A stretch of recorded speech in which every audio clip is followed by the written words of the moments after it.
ఇప్పుడు దొరుకుతుందిరా నీకు మనశ్శాంతి. బతికినంత కాలం మనశ్శాంతి కోసం ఆరాటపడతావు, దానికోసం 3 దారులు ఎంచుకుంటావు: ఆకలి, ఆనందం, ప్రేమ.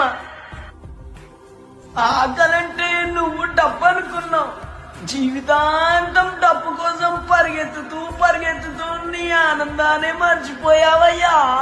ప్రేమంటావా? ఆనందం కోసం ప్రేమ దగ్గరికి వెళ్ళావు. ఇప్పుడు చూసావా, నీ ప్రేమే నువ్వు సంపాదించిన డబ్బు కోసం కొట్టుకు చేస్తుంది.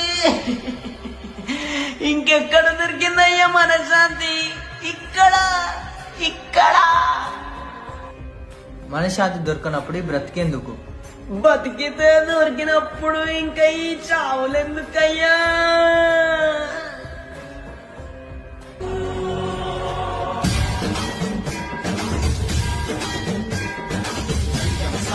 మిత్రమా, అటెక్కడికి? మన దారి